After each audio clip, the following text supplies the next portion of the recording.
इंगे सिंगरे सोरेन पाटा खन सानाम कोगे जोहार नोआ लॉकडाउन रे सानाम कोगे असुविधा रेमा मेना बोन गया मेनखान इया उइहरते जहां singer musician dancer actor actresses को स्टेज शो चेतान रे बन भरोसा लेना उनको को दो जानी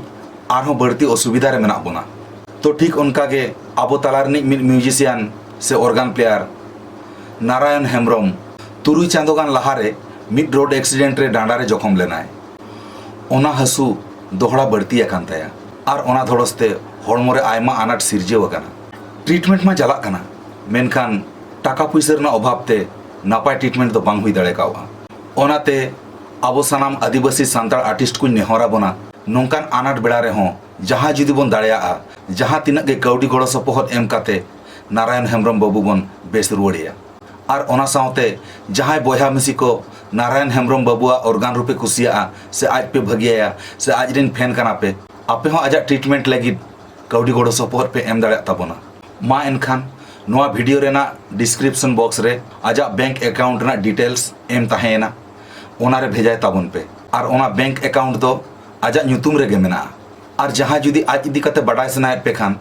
सिंगी सिंह सोरेन रिमिला फेसबुक रे चलाव कते नारायण बाबू इदी कते पे बडाय दाड़ेया चिदा से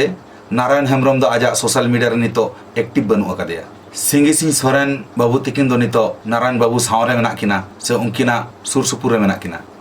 उनका दो इन दो आइसमा ऑल इंडिया सांताली होमुंडा आर्टिस्ट एसोसिएशन रेना एग्जीक्यूटिव बॉडी रनी मिड मेंबर कनाई लॉकडाउन खातिर तेगे एसोसिएशन रेना उतनो कमी हो आतरा रेगे मेना आका ओनाते नोआ वीडियो को तलाते कमी हतड़ हुयुक कना आर मिटन कथा लॉकडाउन ऑक्तो गुजरात रे आसाम रिन गिद्रे को 12 जन गिद्रे जहां को अटकाव लेन ओना लगिते जहां वीडियो बनाव लेना ओना वीडियो ते अडिगान उपकर को नाम का और उनको तो फोन करते को लई का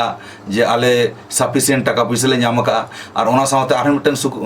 रस्क खबर बड़ा हचो बना जे उनको तो आसाम ते आको दिसम को रुवाड़ चलाव कना और रुवाड़ चलाव तायम आको को फोन नकाव दिया इन ठेन हो जे अडी बेस्ते गेले रुवाड़ हेज कना मेनते ओना लगिते आपे सनाम को दोहड़ा करते सरहाविन चला पिया मा एनखान नोआ आपद रहो आपे नौका के गड़ो सपोहद पे मा मेनते इᱧᱟᱹᱜ आशा सानाम कोगे जोहार।